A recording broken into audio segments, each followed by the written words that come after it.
And we are live We with, are.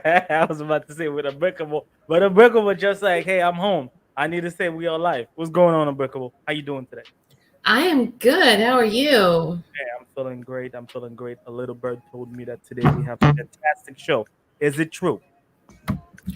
That little bird must have flown all the way over to Texas as well, because that's what I heard. We're gonna be talking about some of the letters that we received this week because Mhm. we've decided to do something more therapeutic than just having you guys telling your stories.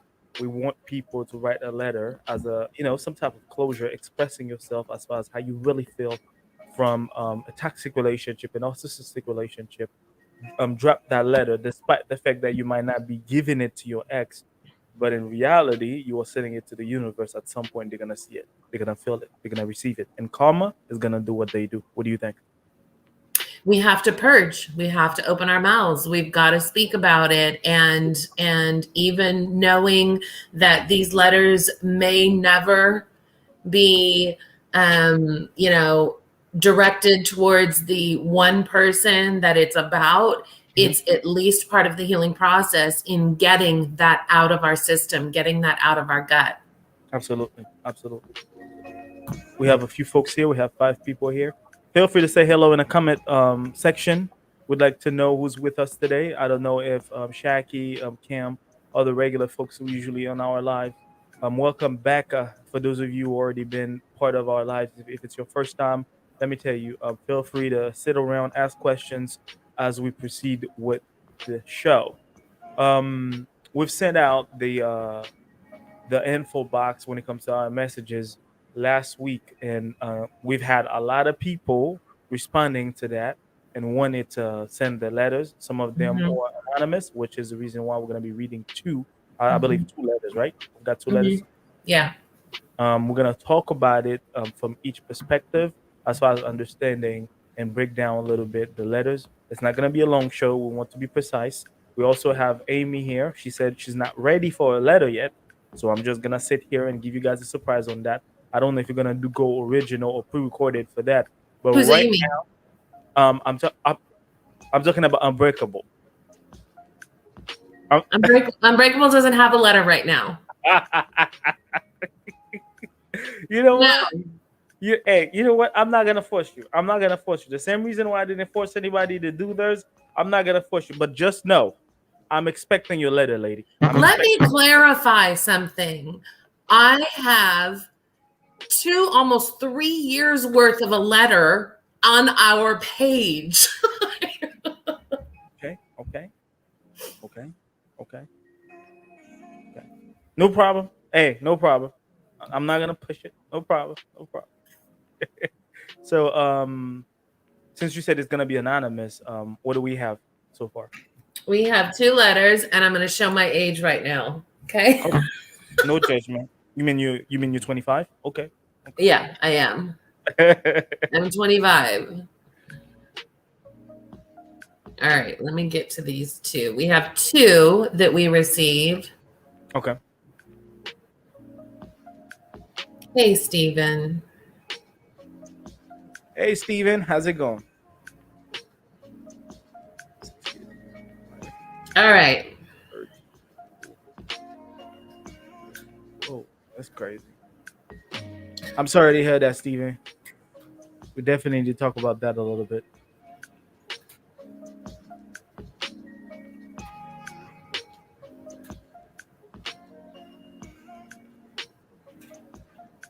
I should have been better prepared.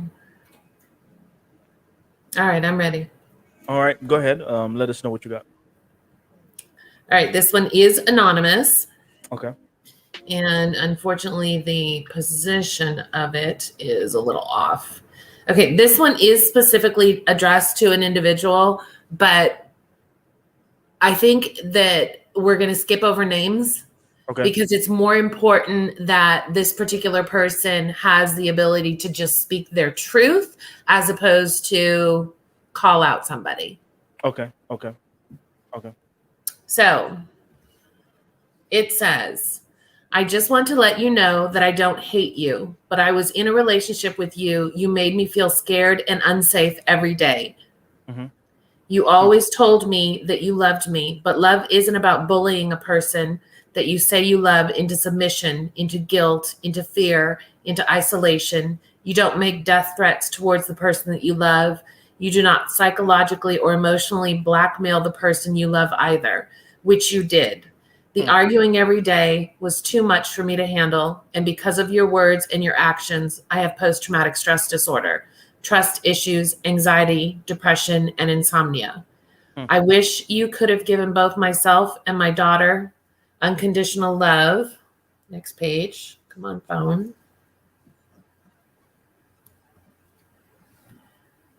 Like they do in the Disney movies, but instead I lived in fear. I was never allowed to talk to or have any contact with any of my family or friends, including my son. Waking up in the mornings was a nightmare. I became suicidal due to the ongoing abuse, which I felt I was suffering every day, knowing our little girl was a witness to most of it, including our arguments. It wasn't fair that I wanted to end my life because not only was the abuse, the threats,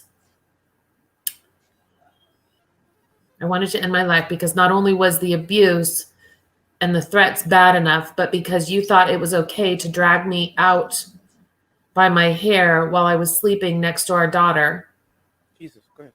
at 5 a.m. every morning and force me to have sex with you before our daughter woke up. It also was horrifying to think that you thought it was okay to have your mattress right next to the door so no one could get in and no one could get out with weapons within your reach under the couch. You even went so far as threatening my ex and our son in that previous relationship to tell me that you wanted to burn their home down while they were inside and organizing your contacts to be making sure that my son and his dad couldn't get out. You spoke of numerous times that you, huh? Sounds like a prison. That's a lot. Yeah. You spoke of numerous times that you hated my family so much that you wanted to tie my mom and my stepdad up in chairs while you made them watch you raping my two sisters and then kill them both in front of my mom and my stepdad, and then talking of your plans to untie my mom after you had severed her head off and then make my stepdad watch as you place my mom's mouth as a severed head over your genitals and make her severed head give you oral. That is beyond disgusting and downright evil. You have no right hurting any of us. I really hope that one day you will stop being that evil and sick man that I knew and you get psychiatric help and that you never hurt or abuse anyone again. Although I'll never forget any of this violence I have suffered by you. I do not hate you. You are a part of our daughter, and she is so beautiful. I hope that one day you can get all of the help that you need so you can be a part of her life again, but not mine. We are done. All the best anyhow. Okay, this thing escalated quickly. Like, I mean, from the beginning. Wow. I have chills. This is crazy. Mm-hmm.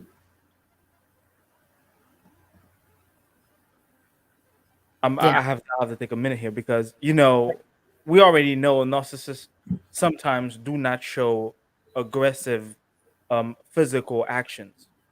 But this one right here is basically going, out of range. It's just that, okay, I'm just going to do whatever I have to do to hurt you, despite knowing that I could go to jail for it. Yeah. That is totally like prison. Somebody said that in a comment section. That's prison. That's a monster. This can be real. That's what Steven said. This can be real. Like, this is. What do you think? What are your thoughts on that? And I know that's triggering to you as well because you've been there. You know what I mean? But despite the stuff that you dealt with, have you ever dealt with that? Was it that bad yourself? I don't ever want anyone to think that the abuse that they suffer is any better or worse than anyone else. Okay. Mm-hmm. Anything that any of us survivors have gone through is just a different story. Yeah. Okay. No one is worse than the other because all trauma is valid. Yes. Every bit of trauma is valid. Yes. Did I experience similar situations as this particular person? Some things. Okay. But the talk of murder, of homicide, of we need to go back. Peace. I'm sorry. We need to go back, and when this post, we need to make sure that we put a trigger warning on this. Okay. In the comments, okay? Yeah. Because Yeah. this could potentially be very triggering for a lot of people. Yeah. Yeah. I never experienced the homicidal threats, but the threats of the guns were always there. Yes. Like Yes. Yes. I didn't have to hear the words Yeah. to But back in know your what back in your was head, you happening. kept thinking about it. It might Yeah, happen one yeah, day. yeah, Yeah. Yeah. yeah. That's really, a covert narcissist.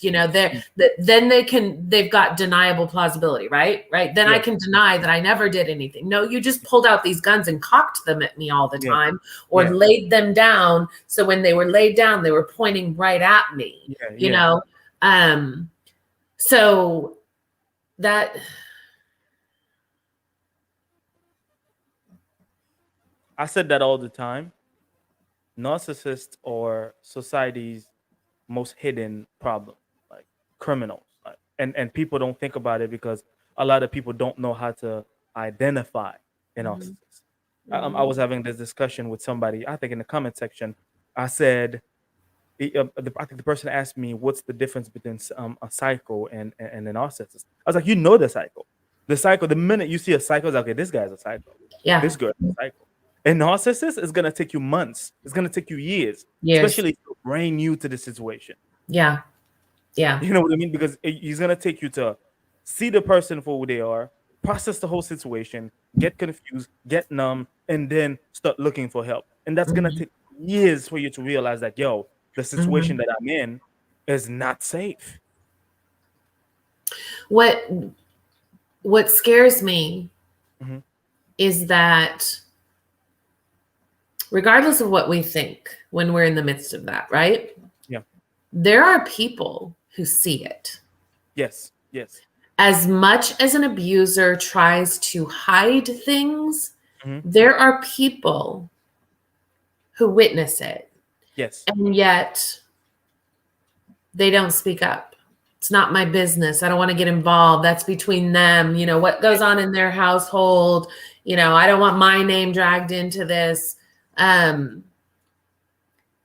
But until we start speaking up, mhm. until we start really saying, this is not okay, I see this, this is what I've witnessed, it's not going to stop. I mean, until we shine the light on this, it's not going to stop. I think the reason why the letter is powerful, the letter is powerful is because when you're writing it down, one, some people do not want the public to know where they are, but it gives you the strength to really sit down with yourself and to Mhm. go down memory lane and to be like, this is what I dealt with, this is what I've dealt with, this is what I've dealt with. And I believe a lot of people, if you keep tab on the things that you've already dealt with, like day by day with that narcissist, I think a lot of people have probably written multiple letters. They've just never been able to fully express it because they didn't think people would listen to them, or people even would expect they would never expect anybody to understand the situation, because the narcissistic process is like a ghost story. It's like, oh yeah, you're just making this up. I think this is fictional. I don't think, you know what I mean? And for some people outside, I think some folks, especially back in the days, I've heard stories like that where the mom would have the daughter and just, you know what, he's got money. Okay. He's got money. He's taking care of his family, he's taking care of Yeah. me. Yeah. There's a lot of reasons why you will never find a man like him. So if you have to swallow some things, but the mother's never in that situation. And sometimes the mother is narcissistic too. Like, and that's some of the reasons why you have to look. And I posted a video the other day where I talked about, what to tell somebody who's in a narcissistic relationship, because sometimes the first thing we're gonna say, get out. Get out is not what they want to hear. Like you said, we talked about that in our last live. Educate them. Mm-hmm. Tell them, hey, I need you to start looking for anything that has narcissism in it. Get to know what you're dealing with. You know what I mean? Sometimes the person might not know it, and sometimes the person on the outside might not know it or might not want to go after it because of the benefits that come with it. I think that there are multiple reasons why people choose not to help people that are in narcissistic relationships. That letter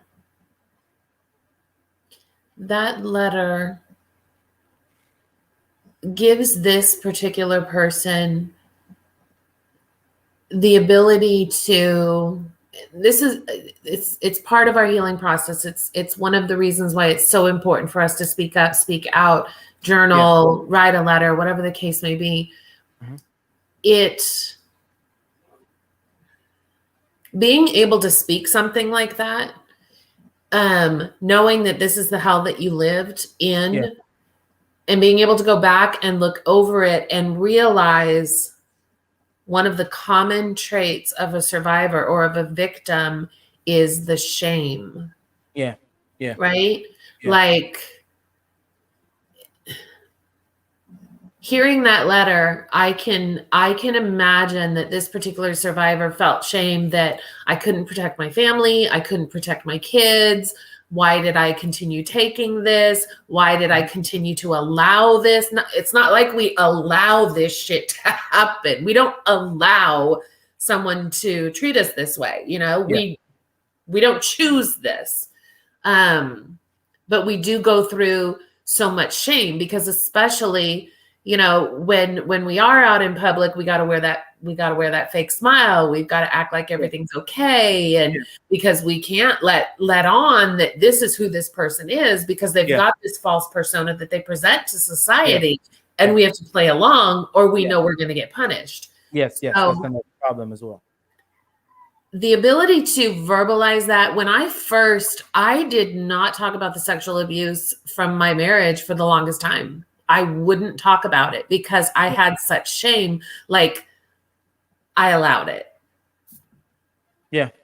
But realize, you think it was gonna get better, or you thought you were able to deal with it in the best way possible?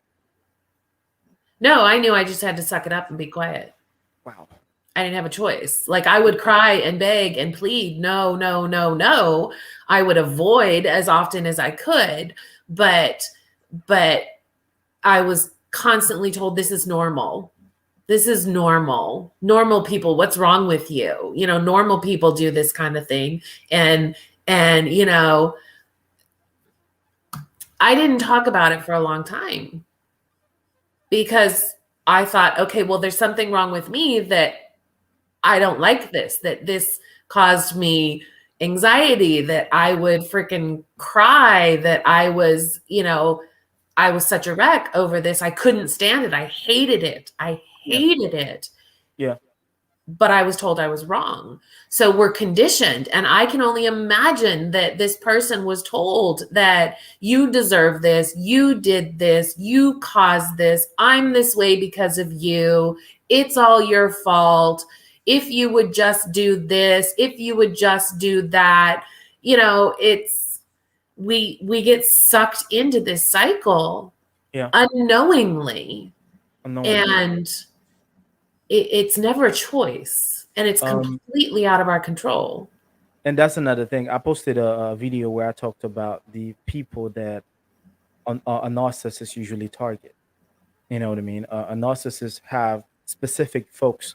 They go. I literally posted this video today, and where I talked about 3 types of people a narcissist always targets. And those type of people, the first one are people that have already been in a narcissistic relationship of some sort. I'm talking about if your parents were narcissists, if your brother was narcissist, if anybody within your environment that you were connected with, you know what I mean, was a narcissist, at some point they are able to actually read what you have and then use it against you in the Mhm. process. You know what I mean? Narcissists basically would collect any piece of information they got just so they could destroy you. And for somebody to put a bed, this guy put a bed in front of the door so nobody can leave the house, cannot leave the house. Like if you have to put a bed in front of the door to block people from leaving the house, that means you are suffocating people in there. And I feel like sometimes the fact that people do not know what they're dealing with, they are optimistic to think, sometimes, let me see what's gonna happen next. Because if somebody's putting a bed against my door, telling me I can't leave, I'm gonna break a window. But at the same I know, I know. But at the same time, there's a trauma situation going on. That's what most people are gonna say. People have never, and that's the difference between people who were raised on love and raised in survival mode. If you are raised in survival mode, there are certain things that you already bonded with to the point where you expect better, but at the same time, you find a way to deal with it because sometimes you still love the person, sometimes you're still trying to understand the situation for what it is, and sometimes, like Mhm. you said, you're just stuck, you're just sucking it up. You know what I mean? There are different situations within that path, but understand that we hear you. The letter that you just sent right now, there's 20 people listening to it. This video is going to be shared. A lot of other people going to hear what you had to say in Mhm. that letter. I know that you sent it anonymously, but a lot of folks going to be hearing and listening to the words that you said in this letter, and they're going to Mhm. start to understand that, yo, this is real story. We are not scripting anything. She just read it from the message box, and this is real story, people. Mhm. This is a real letter. Somebody Yeah. saying she wish that narcissist was somebody else. That narcissist could change. That narcissist didn't hurt them the way they did. You know what I mean? But unfortunately, things like that already happened Mhm. and continue and probably gonna continue to happen. For I don't know how long. Yeah. You Mm. know, that's tragic. Tragic. That's but I'm so proud of this person for, having the ability to say, I don't hate you. Yeah, that's You know? strong. That's very strong. Yeah, that's that and let me tell you, that is a hard place to get to. It's a Yeah, very hard place to get to. Mm. yeah, yeah. That also shows you something. A lot of folks usually say things like, "Oh yeah, I was abused when I was little. That's why I'm toxic." She didn't use that as an excuse. He or she didn't use that as an excuse. You don't become toxic because of the things that have happened to you. As a matter of fact, if you've dealt with abuse, I expect you to become a better person because you've already dealt with those situations. I would expect you to put anybody through that. Becoming toxic is a decision that you make on your own, despite how conditioned you've been to deal with trauma and to deal with oppression. That's you becoming toxic, you becoming a narcissist is absolutely up to you. As impossible, a lot of people might think that, oh yeah, since I've been in that environment, I've seen hurt every day, it becomes me. No, that doesn't happen. We have Unbreakable here at the same time. If she wanted to be toxic, she could have been like, you know what? My parents were narcissists. My two marriages were narcissistic marriages. Why not? You know what? I'm just gonna start hurting people. No, she didn't do Mhm. that. As a matter of fact, she has a page of a million and plus people where we give people voice because we understand how important it is to educate, to give people Mhm. voice, and to help them understand the process within the path of healing and to change their lives for better. You know what I mean? So yeah, I Mhm. really appreciate this letter. Let's see what's going on in the comment section before we jump for letter number two. What do we got in the comment section? Unbreakable. Steven. Mm. Let me see. But Stephen said it sounds like crystal meth. Who I know crystal meth well. Oh, I know crystal meth well. My most recent abuser, that was one of his drugs of choice, and it is called the devil drug. wow. Yeah, anytime that, God, when you're dealing with an abuser who is also has some type of addiction problems, Mhm. It's even worse. Makes it oh God, mm, it's so bad. And the abuser in my life was a drug addict, an mm, alcoholic, and a porn addict. Jesus Christ. Yeah, and it just God, talk about the psychological abuse that comes along with all of that to begin with. And then you fear for your life, you fear for your safety. You never know. It's like, oh no, I'll drive. And yet, this person has been drinking and already totaled a motorcycle from drinking. And, it's like, ugh. Yeah. It's a constant problem. It's a whole nother scenario. Rob said, I can only imagine how terrifying this must have been. Yep, it is. It is for a lot of people. I think it's more difficult to hear those things more that you're not in the relationship anymore. Because sometimes when you're in it, if you are not sucking it up, you're trying to fight to get out of it. But when you get out of it and it's like, man, that was toxic. Yeah. The person could be, I believe that by the time this person could be, in a healing place, and she's probably reading that letter, or I don't know if it was a he or a she, and gonna be like, Jesus Christ, how's that even possible? You know what I mean? Because it's probably terrifying for that person as well. It's not just us. It took me a minute to even start talking and I've heard a lot of stories, starting from Unbreakable and a bunch of other people.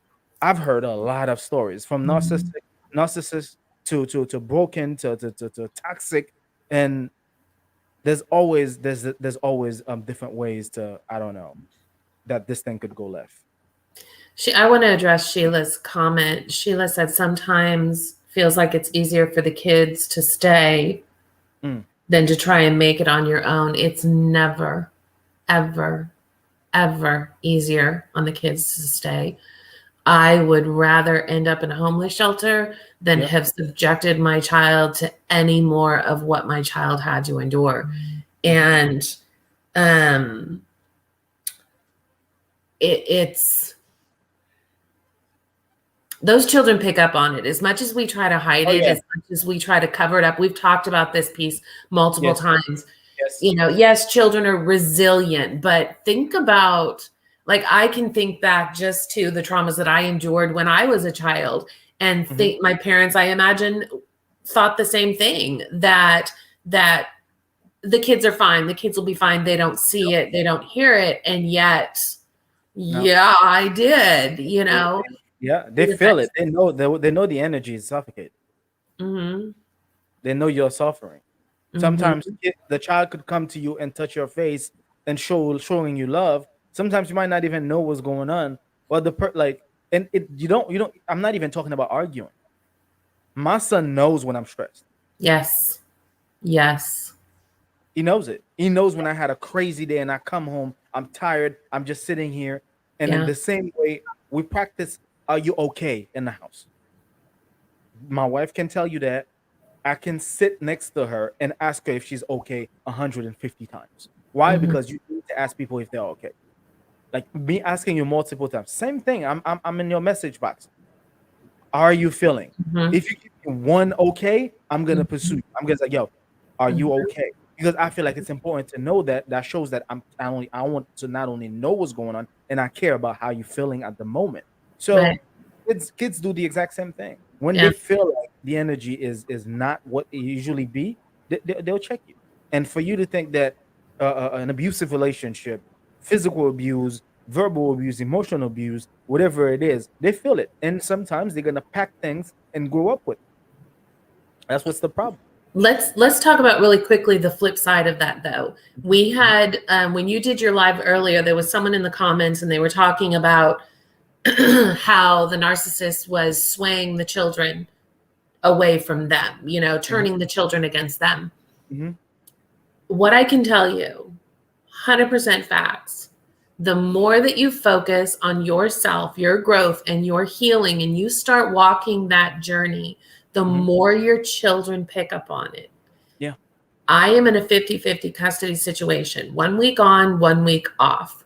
The minute I pick up my son when my week starts, he just verbally vomits everything. Yeah. I don't ever have to ask my child what goes on at that other household, because he in watching his mother grow and get healthy and heal, he is learning about toxicity. He is learning about boundaries. He is learning about right and wrong and what's acceptable and what's not acceptable. So the minute he gets in the car, when I pick him up, it's just this blah.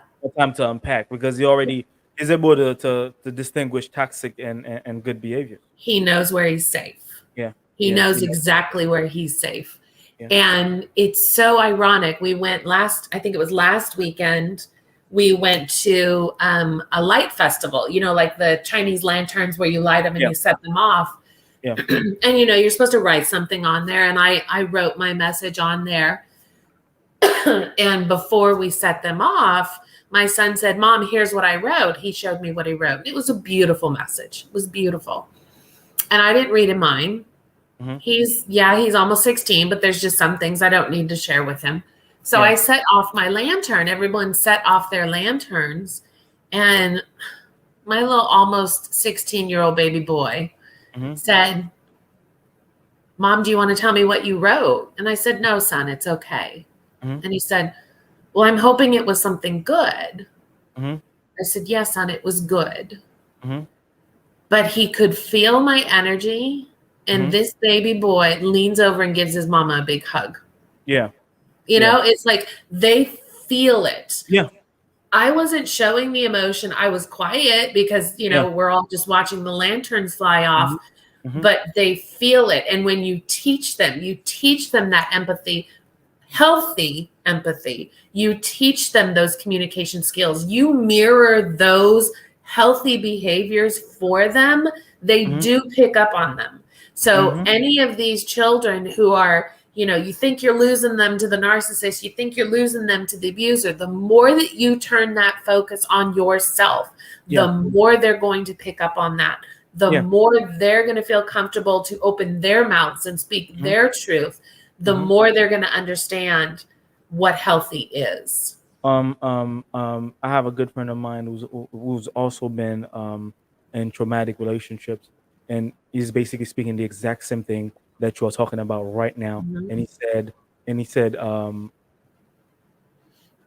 said something like, I think good energy is like honey to a kid, and the kid is the ant. And the minute you start to transform that energy from corrupted, suffocated, to open, to love, to happiness, they start to smell it, they start to sniff it, and they start to run a train right after it, and they're gonna start evolving with that process. And that's gonna also help them understand one thing: who was the better parent. We posted something like that on the Facebook page, where the kid's gonna get older and they're gonna see who was the better parent, who is the better parent. They're gonna understand that, because despite how toxic you think you are, despite how you could build a different view on the other parent, they're gonna see it. They're gonna understand it. They might not tell you that. They might already know that you're toxic, but they're gonna go to the process. You know what? I'm still in your house. I'm gonna do what I have to do. But by the time I'm done, I'm grown. I'm done with you. Or even if I'm not done with you, we're not gonna have the same relationship. Now you have ownership on the things that you have to do for me, and I understand that. But when it comes to you expecting me to be your friend, because a celebrity said that the other day. They said, you know what? After being on the road and talk to people, see people, the one project that I'm always proud of is to get home and be with my friends. And the guy that was doing the interview was like, "Who's your friends?" Like, my kids, my family, my wife. Like when somebody get to talk about that, because sometimes people think when you have kids, they are not your friend. They're just part of the family. No, at some point, if you did a good job, your kids are going to be your friends. They're gonna be the people that you're gonna call. They're gonna be the people you're gonna hang out with. You're not gonna do everything with them, but you're gonna have fun with your kids because they become your friend. You cannot tell them. You can just give them advice. You cannot put hands on them, or you cannot yell at them anymore. They are adults. But at the same time, if you had a good foundation, by the time they get older, they're gonna become your friends. And if it was toxic you give, toxic you get. Yep. Agreed. Agreed. Florali, I don't know if I'm saying it right. I have left a 25-year relationship because he cheated on me. I moved out. He dated me for a month, then tucked me back into moving in. Out 33 days ago because he got drunk and he angrily shoved me in the wall. Mm-mm. Yeah, that's physical abuse right there. Do not ever go back. You've already tried it. I understand 25 years is not 25 days, but mm-mm. If after you give that person another chance, I don't know how many chances you've already given to that person, because this sounds a little bit ungrateful for him to start doing the same things and this having the same behavior after 33 days. That means that this person has more problems than we can ever think about. A lot talk to him when it comes to going to a therapist, or they might have more problems and you might need to stay away from that person. You don't want no, the problem with physical abuse, like we talked about many of our lives. And I did a very triggering video on Facebook where I give the explicit view of what happened when you keep giving multiple chances to somebody who believe in physical abuse. Because sometimes when they lose control with controlling you, they're trying to find ways to intimidate you. And when they can't do that, they're gonna use physical abuse to make you do the things they want you to do. And if you don't do those things, they're gonna keep using it. And by the time you're gonna wake up, you might not wake up alive. We don't want anything like that to happen to anyone. So yeah, definitely you need to change that path. Florali. I don't know if I'm saying it right. You need to change that path because it's not gonna end up well. If you've already moved out, stay out. I don't know what your support system is. I also said that earlier. If you are codependent, it's going to be difficult for you to find a good relationship because most people want to take advantage of you. They don't understand the mindset of being codependent. And I understand some people, maybe they were raised like that. Some people, they don't understand the process of how difficult it is in today's reality to find somebody to understand your process. But until then, you're gonna have to be self-sufficient in order for you to really keep yourself safe. Because if there's any support, if support is one of the reasons why you might feel the need to go back to that person, think about your life first because that's what we're talking about. All right. Mhm. All right. Let's go ahead and dive with the second letter to see what we got. The first one was, whew, let's hope that let's not hope. Let's listen. All right. This one, it has a title. It's called Siren of Lost Souls. Hmm. He got her when she was only 17. She's 27 now. Her heart, mind, body, and soul was at his dispense. Children wasn't in the plan for her, but it was for him. Though they came to agree having children young would be better, less than a year and a half later, she'd be holding her grandma's hand tighter and tighter, screaming, "I love you, and please don't go," to, "I'm sorry, miss, she's gone. Please exit." As Charming picked Pocahontas off of that hard-ass floor as he carried her down that long corridor, he was trying to process what just happened. The sun was exhausting as a baby, but they did the damn thing every day and sometimes together. Tables turned to, "She's a mom now, she'll get over it," when the wild turkey let loose. He pulled out of bed, he pushed her, he threw her, he called her everything she wasn't. Her thought was to leave. He thought, after being sober, bright and shiny things are a nice distraction. Best proposal right out of a love story. Too bad he made her feel so damn lousy. She walked away. He cornered her every way he could, even did the 80s loudspeaker. That one made her insides giggle. One night stand led to, "I know it's not mine, but she'll need a dad too." Told her that everything was forgiven, we start anew.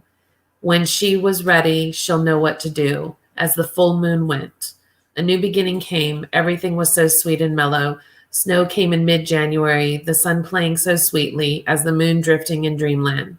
She smiled and said, "Don't peek." Just enough snow had fallen. The words of "Will you marry me?" had fallen, and the words "Will you marry me?" slowly appeared. She ran up and watched him, trying not to tear. Commitment was made. She thought if she followed him into the unknown, he'll love her even more. No. Yeah. He always had company. She didn't. 999 miles away from everything she knew. She was excited but afraid. Wisconsin was incredible. Go, Pack, go. She proved herself an awesome human being. To others, He was addicted to Monica. Monica was so seductive. Monica had a way of changing his mind, eyes, and ways too easily. Oh, how Pocahontas loved him. She made excuses, and he'd tell her she wasn't smart enough. Be a full-time mom, not good enough. Be a full-time mom and work part-time, still not good enough. Work 3 jobs and still pick up the slack at home, still not good enough. Quick, work 80 plus hours so you can come home to play bartender and drunk guy. You will never be a teacher. You will never be good at being a mom. Sorry, we can't get you snow gear this year. I need beer. He made her feel small. She believed. On every 11/11, she made a wish for a man to come into her life and love her flaws and all. The gods heard her call. So the gods sent a shooting star in the storm. The star had Pocahontas thinking about home. She missed her brothers and sisters and her birth giver. Charming told Pocahontas she wasn't going by herself. He couldn't afford time off, so he quit and headed to Oklahoma on his rusted old steed. Oh, the queen, offsprings. Oh, yeah, you guys got it handled. If Pocahontas only knew what home would bring, she'd be better off staying in the Packer land. After the shooting star finally fell, one creepy Halloween night, the blue moon was spotted, and nobody had seen this phenomenon in 300 years. It woke a witch from slumber, and she began anew. She cut her love from him and co-parents with a smile. Pocahontas watched her high school sweetheart go from ultimate dad to Monica's man. It's like watching death in slow motion. Pocahontas is grieving the loss of her husband that hasn't even died yet. He went from I have to stop seeing Monica for my family to I need to see Monica ASAP. Now he sees the issue in the statement. Back then he didn't. He continues apologies. The continuous apologies are like a Band-Aid on a heart attack, but Pocahontas will always forgive, but won't forget the way he hurt her.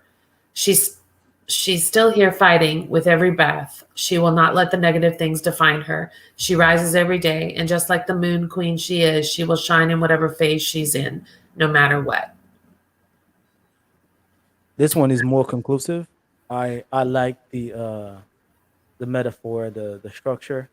It's more poetic. Um, I think but Monica is a drug name. what's that? I think Monica is a drug name. Okay. But this one is not as descriptive as the other one. It's more, the first one was more of a punchline process. But this one is like, we did the thing, despite that we started dating at 17, 18 years old, almost 19, already got a child, a bunch of promises. And what I want to get to is the love bombing. Yeah. I think one of the things that keep a lot of people in a narcissistic relationship is the love bombing. Yeah. I mean, this is the most confusing thing you could do to somebody after beating them up and buy them a brand new Lexus. It's like you just beat me up. Yeah. I know it's hey. I know I just beat you up. I know that. I'm sorry, but you know what? I'm changing my behavior. As a matter of fact, let me get you a Lexus. Let me get you a Lexus. I'm gonna get you a brand new car. You're my girl. I love you. All right, I love you. Whatever the world is saying, I love you. I'm gonna get you a Lexus.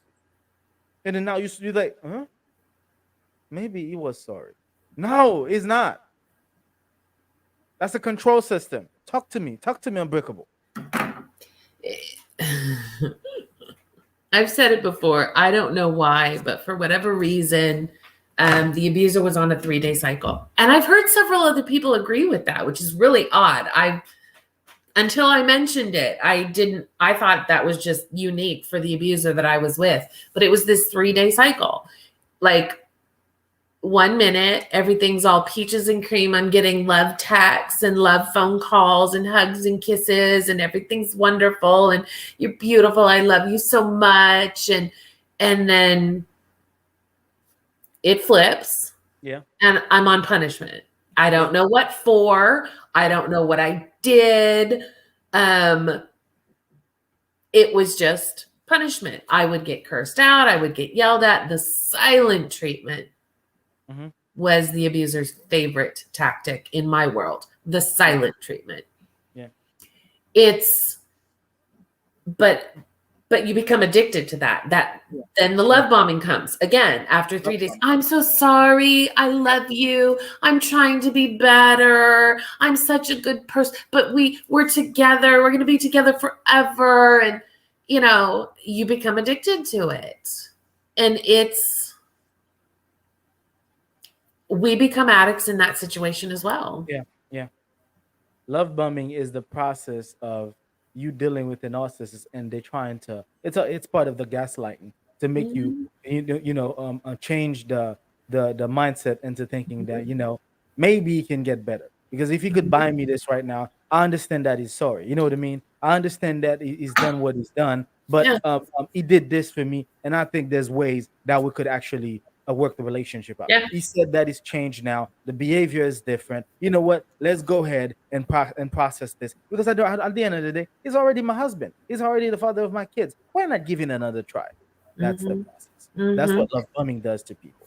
And Me Junior asked, does the abuser make you feel guilty? Yes.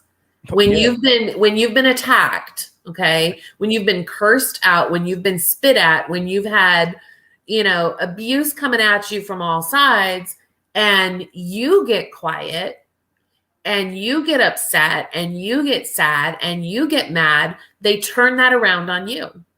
Yeah. They turn that around on you like you're the bad person. You're the one who has the problem. It's your fault that we're in this situation. It's your fault that I got upset. And we do internalize that. We internalize that, and we run ourselves literally crazy. That's part of gaslighting.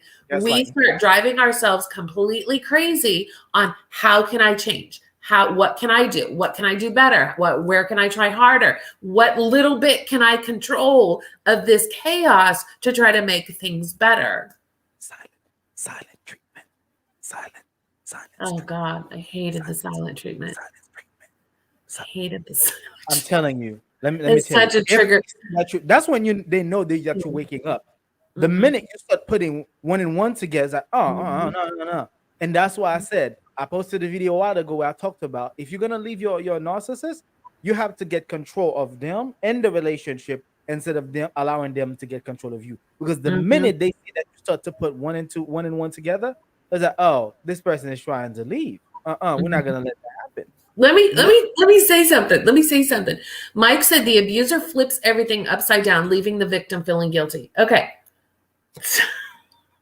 So the abuser somehow came across the phrase cognitive dissonance, right?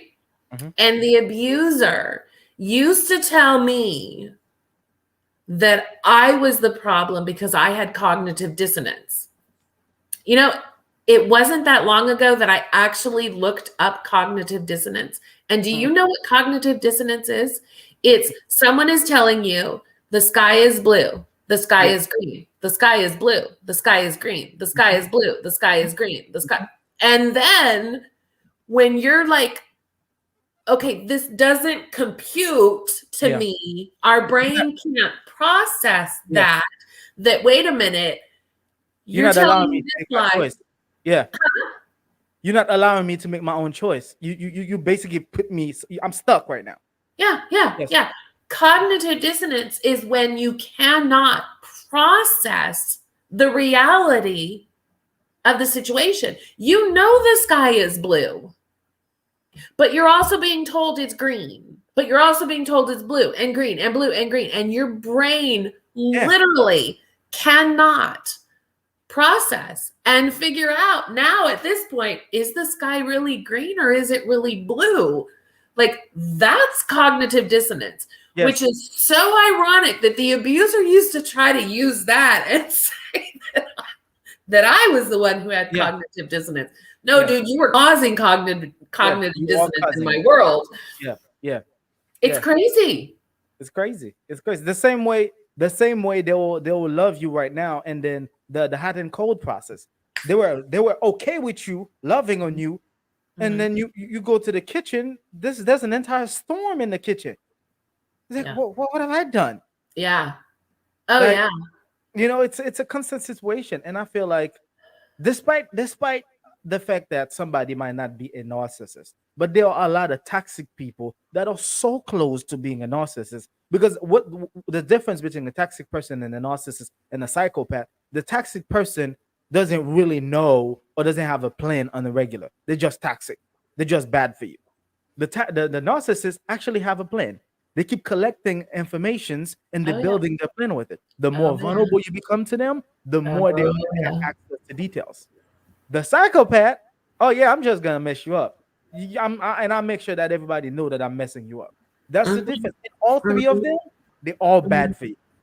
mhm. All bad for you. But the worst, to be honest with you, is the narcissist because you don't know what to expect.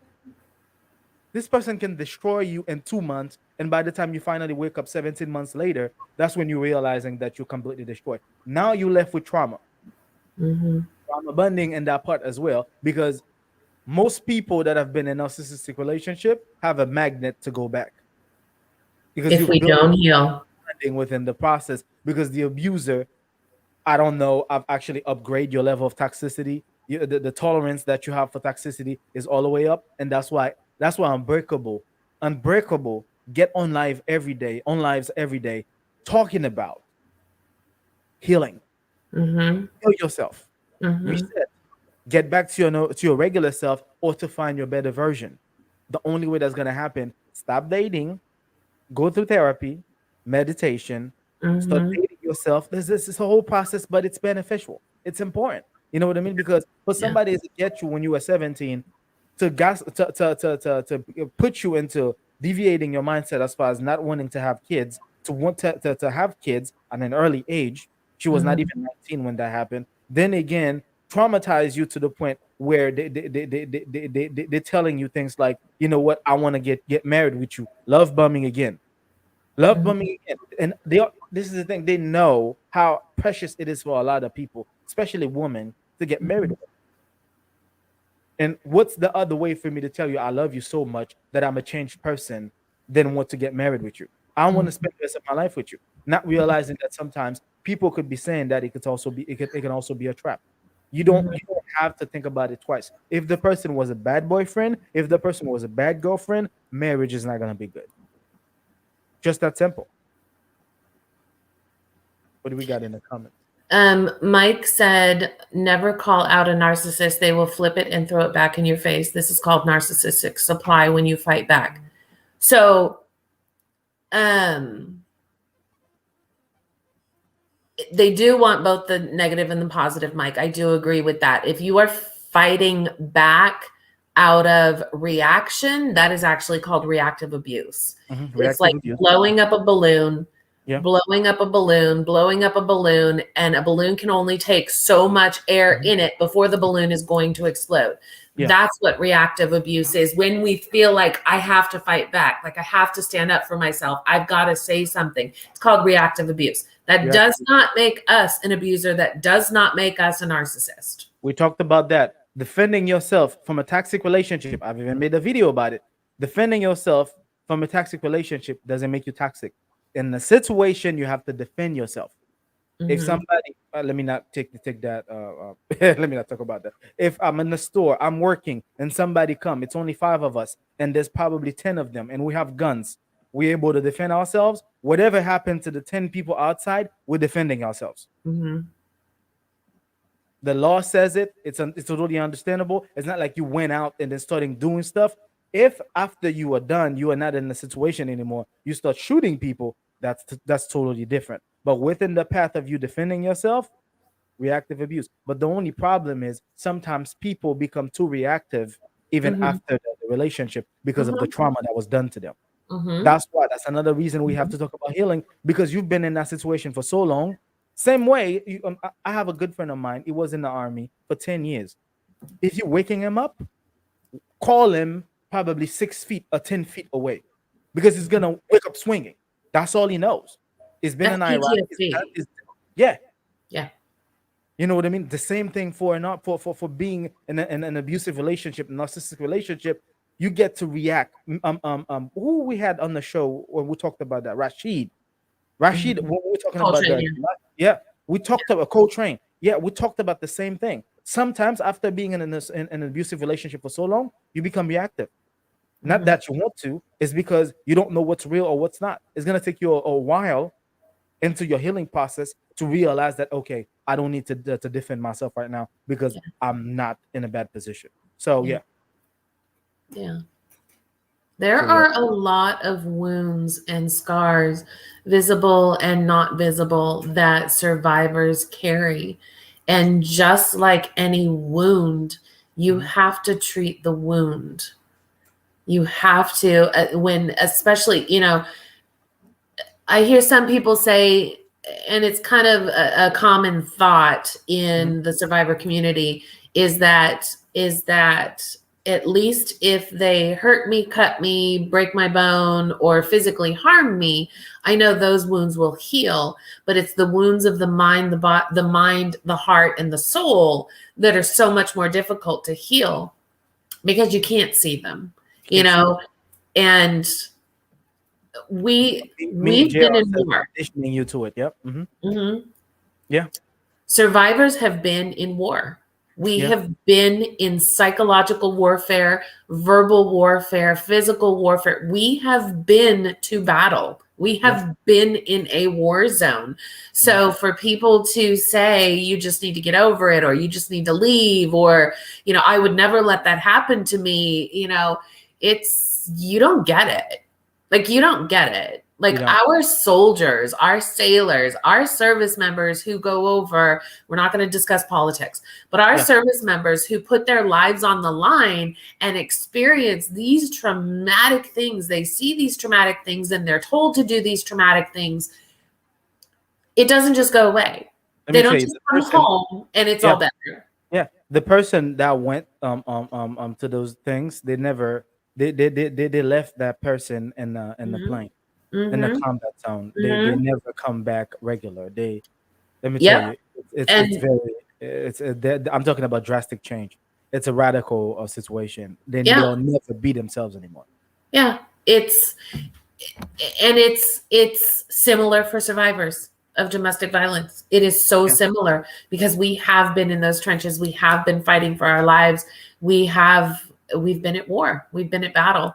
So these letters are so important. Yes. Getting this out, opening our mouths, processing, purging, healing, growing. It is so imperative that we get this out. Peace talks about the trash in the garage, the trash Yes. that comes into the house, that makes it into the living room, that makes it into the hallway, into the bathroom. And now you are a hoarder living in this small little tiny area in your bedroom while the rest of your house is full of this trash. We Unless talk. we start unpacking and unloading and cleaning and processing and talking and healing, we're just a hoarder living in a small hole Yeah. in Yeah. this And we world. talk about the rats too, because the Mhm. longer they stay, now you're gonna have the rats. That's the trauma that come with it. Despite the fact that the reason why you were getting trash, you're not accumulating trash anymore, but they are rats. They're causing you even more problem to the foundation, and now you're losing your own because you never really tackle the baggage. You never Mhm. really got into cleaning the house completely, taking Yeah. care of the rats as well. Because Yeah. sometimes being in an abusive relationship, in a narcissistic relationship, in a toxic relationship is not the biggest of the problems.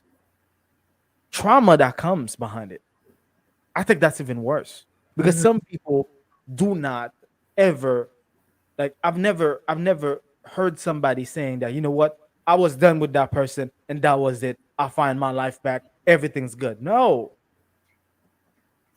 One, you are toxic without you knowing it or not, without you wanting to admit it or not.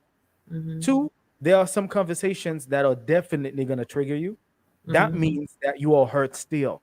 The fact that it could hurt you automatically when somebody says something, despite the fact that they weren't pointing it at you, the fact that it could automatically trigger you in some ways, that means you have wounds. Like, you have to fix them. You have to get to Mhm. the bottom of that Mhm. situation before it gets worse. Yeah. The trauma that comes with it is even, is even worse than what a lot of people can imagine. You know what I mean? Yeah. So for the two people that I've sent the letters, we having the discussion that we're having right now is because of your letters. Can you see how powerful it is? We have between 14 to 20 people on our live session talking about it in the comment section. You know what I mean? Realizing the things that they've been through, comparing the similarities. We have Unbreakable here doing the exact same thing. We're having a full blown conversation from your letters. That means that you are powerful.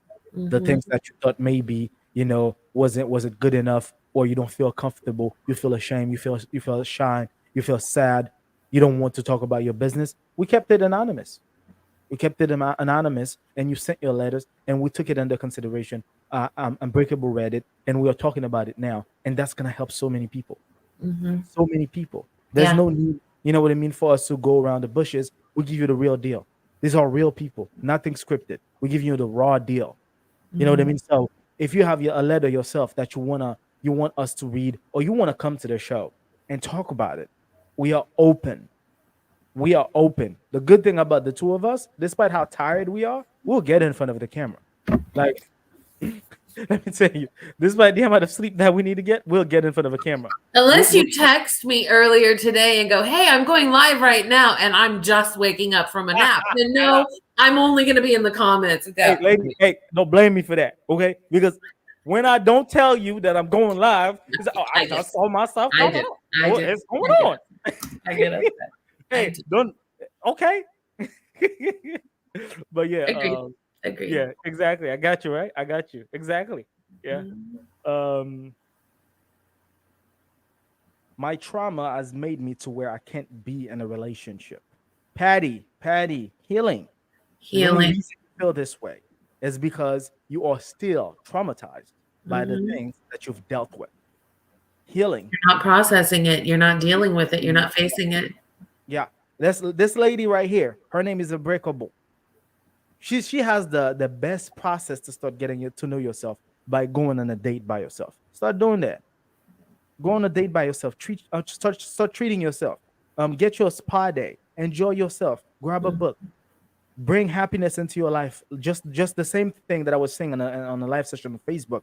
Start dragging happiness back into your life, and I could bet you my bottom dollar. The minute you start to be happy and let go of some of that trauma, you're gonna realize that you're gonna start attracting other people that are just as happy as you are. Mhm. You'll find a great relationship. The only problem right now is that you've dealt with so much to the point where you in your head right now. The only Mhm. thing you're facing with it, it's like a mirror. The only thing you're seeing are the abuse that you've dealt with. And the best way for you to change that path is by healing. Talk to somebody, talk to a Yeah. professional, counselor, a therapist. You know what I mean? Meditation, new friends, go out. This lady would have a plan for any, like, let me tell you, Unbreakable would get on a plane and go to another city just for self-worth, just for self-care, just, you know what I mean, just so she could. Yeah, Halloween weekend, I'm out. Yep. Yep. You want the mic? You want the mic? Yes, I do. Floralee, we are so glad that you found us scrolling on Facebook. Here's what you do. You found us on our Unbreakable and Uplifting page. Hit follow, okay? You want to follow and subscribe our partner, Peace, Love, Happiness. That's this it's always backwards. That guy over there, that's Peace. You want to follow and subscribe to his YouTube channel. Follow and subscribe to my YouTube channel, Unbreakable and Uplifting. You're always going to find Peace on our Unbreakable and Uplifting page as well. But what we don't advertise is Peace actually has his own Facebook page, Peace, Love, Happiness 101. But he's always with us. So keep checking us out, Floralee. Thank you. You may have the mic back now, Peace. Or Okay. Okay. You know what? That's what I deal with on the regular. I don't know if I could he call it. loves me. I love him too. I don't know if I need to drink some water. Um, I don't know if she's gonna buy me food as some type of love bombing. I don't know, but I've been dealing with that, This and you is could see not my a face. toxic relationship. Yeah, and you could see my face every time I have the mic. She's trying to grab it from me, and I've talked This is about that to not my a therapist. toxic relationship. Can you let me speak? Go. Okay, so yeah, I people, folks, that's what's important right now. If you've ever been in a narcissistic relationship, with a psychopath, a toxic relationship, understand the only way out is through healing. There's no, let me tell you, if you don't want to continue to date the same people with different faces, you have to give yourself time to heal. You have to understand, you know what? I'm done with all of this. I need better. I deserve better. And only person is going to be able to give you better is yourself. You, whatever you are into right now is what you're going to attract. Right now, despite the fact that you just got out of a toxic relationship, your next relationship might be just as toxic as the last one. You're still within the process of trauma bonding. That's all you know. You want, some people tell you that, yeah, I like toxic relationship because of the excitement. They want to feel the excitement. They want to get to the process of, whoa, okay. You know what I mean? It takes a while. It takes a while for you to deviate your mindset into becoming somebody better. And that's why I'm talking about the better version of yourself. 95% of us don't even know who our truly self is. You know what I mean? We don't know ourselves because it's not like it's written on a book. It's not like our parents are able to even tell us. They don't even know who they are most of the time. You know what I mean? As you growing up and being and becoming adult, you understand that everybody's trying. Within the process of trying, the first thing you need to try is to keep your peace, to keep your happiness, to keep your love. That's the only way you're going to fully understand yourself and pursue the things in life that are fundamental, that are important for you. You know what I mean? Me Junior says gaslighting. Gaslighting is something that anybody who's dealt with the narcissist already know. You know what I mean? We have the terms are definitely there to describe them exactly as they are. And understand one thing: if you are broken, you don't need to be in a relationship. If you're toxic, you don't need to be in a relationship. Because let me tell you, the first thing, especially broken and damaged, the first thing a narcissist is gonna look for are those two things: damage and broken. They know what to go after. You know what I mean? So what do we have next in the comment? We've already hit the hour mark. I've been in front of the camera almost the entire day from recording videos and I'm going live and everything. What is it that you want to say to the public of Unbreakable before we we get off the screen? Keep speaking, keep talking, keep writing, keep journaling, keep processing, keep getting it out, keep purging. The only way to heal it is to feel it. And the only way to feel it is to open our mouths and talk about it or write it down. It's the only way we can get through it. Keep learning as well. Keep Because more educating. knowledge. Hmm? Keep educating. Yeah, keep educating yourself because Mhm. the more you know, the more you know. I could bet you my bottom dollar. There are a lot of people don't know that they are dealing with a narcissist. They don't. Mm-mm. You know, the narcissist know that is a narcissist. She knows it, but a lot of people might not even know they are dealing with that type of people. They don't even know if this type of thing exists Mm-mm. until they find people like us and they try. It's like, that's what it was. Yes, Mhm. that's what it is. That's Mhm. what you've been dealing with. Unfortunately, you are dealing with somebody who do not understand the process of happiness. This person is empty on the inside. The more you try to be with them, the less you will make of yourself. That's basically the unfortunate path about it. Yeah. Yeah. MJ, Emmy, Junior said me. I said Emmy, and me Junior says, broken glasses always cuts. Hey, let me tell you, broken glass always cuts. That's the problem. If you are broken, you are in multiple places. You're all over the place, emotionally speaking, mentally speaking. You know, you have to put yourself together before re-engaging into this Mhm. relationship, especially in today's reality. People don't even know the meaning of being in a relationship, and for you to be in a relationship with a narcissist, it's even worse. You know what I mean? All right, thank you both. Very welcome, Flo Raleigh. I don't know if I've been saying it right. Mike, Florally. was that Florally. Florali? Hey, let me tell you, He can't I'm not. even Florally, he can't even say my name correctly, so don't take offense to it. What is your name? Amy. Okay. Hey, you said it because that's what I was gonna call you. Oh, Rob, you are not crazy. You are not crazy at all. You're not Oh, since crazy. birth, we're talking about narcissistic parents. A Yes. lot of trauma. Yeah. Yeah, that's even worse because a lot of people. I think a narcissistic parent or narcissistic parents are some of the worst to deal with because because you're supposed to love them and stay in their lives They're supposed to because love that's us. family. Mm-mm. It's a lot. It's a lot, people. Hey, keep them letters coming. We want to read more. Yes. We want you have that power now. We're giving you that power. You know, we talk about it. Or you get the letters out. Your narcissist, at some point, they're gonna see this channel. Let me tell you, you give the universe something, and they're gonna give something back. The only Mhm. thing I'm expecting the universe to give us back is to have one of those people read the letters that we are reading. We're gonna continue to read. I'm probably gonna make some videos where we talk where one person get to talk about it directly. But right now, anonymously, we are allowing anybody who's willing to send us the letters. We're gonna read them. All right, we're gonna read them. We're gonna talk about them, and we're gonna shed light on people that are still thinking that they are crazy over the fact that they are dealing with a narcissist. Understand that. We hear. We hear people. We hear people. Your story could be someone else's survival guide. Yeah. Just like it was for Ami. Just like it was for a lot of other people that we've had on our Facebook lives. Yeah. We've had folks with more issues than we can possibly think that Yeah. a narcissistic relationship I've done to them. Talking about drug abuse, like Unbreakable just mentioned, a lot of other things that people have dealt with that that were detrimental. Like they were really bad. They were in really bad shape. And those people right now, they've gone through the healing process despite how difficult it is, and they are becoming the real version of themselves. The Yeah. person they were supposed to be from the get-go. They are now seeing this person back and enjoying who they are right now. And sometimes we don't know the people that we meet. That's the process. We don't know, but there's something called red flag. If you pay attention to red flags, not to look for the red flags, but to each time you see a red flag, you do something about it. That's basically one way for you to not even dive into the mindset of dealing with a narcissist without understanding what they're here to do to your life.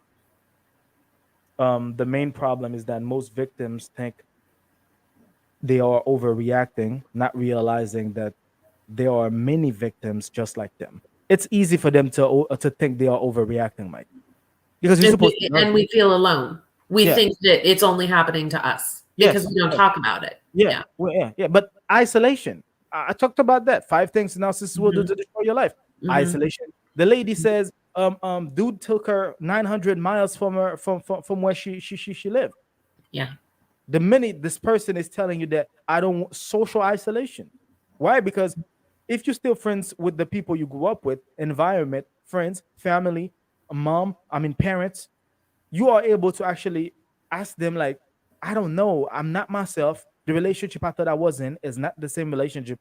They might probably help you. Social Hmm. isolation. That's why you're gonna find a lot of people Yeah. that are in a narcissistic relationship with no friends at all. Because first of all, the person's gonna come as Mr. Perfect, Miss Perfect. They're gonna give you the best version of themselves. Then you're gonna become vulnerable to them. They're gonna use the piece of information that you're giving them to Hmm. build some type of wall between you and the outside world. Once you're isolated, that's when they start treating you bad to give you the gaslighting. And when they see that you're about to wake up, boom, love bombing.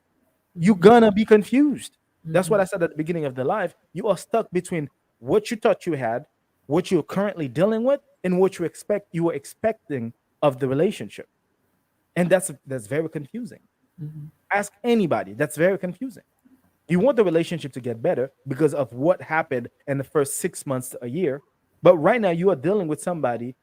Every time they put hands on you, they buy you a car, they buy you some nice jewelry, they buy you, you know what I mean, they take you out. Now you don't know what to do with yourself. Yeah. Despite you trying to leave the relationship, the trauma that's being built is so consistent to the point where you don't know what to do with yourself.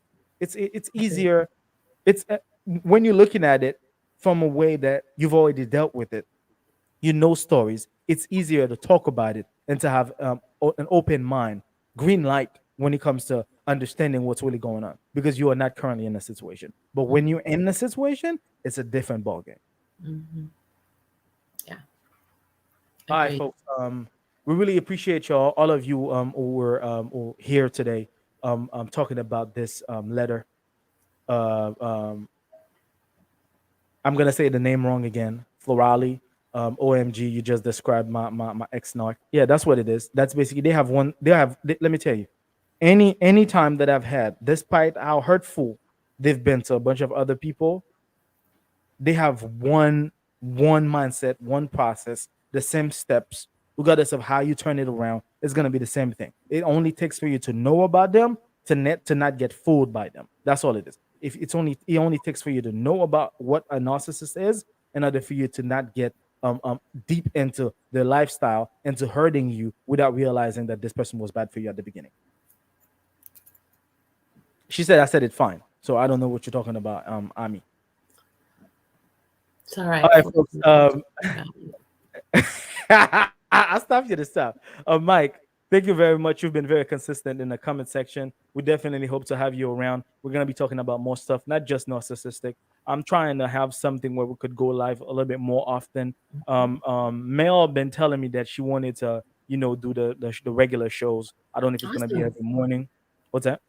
I said, awesome, good. Yeah, you know what I mean. We're going to be talking about multiple things, few things that are within the relationship situation when it comes to relationship with yourself, relationship with romantic relationships, relationship with parents and everything. So we're probably gonna have to set something up so we could go live more often and include some of the things that are going in our world within those lives as well. Talking about videos and give our reviews and all that good stuff. So I'm definitely gonna get in touch with her. I texted her. I think I texted her sometimes last week or this weekend. And we need to settle down as far as get things running. But folks, really appreciate y'all for being here. Definitely appreciate your support. What's the last thing you want to tell? You want to tell everybody Unbreakable before we take off?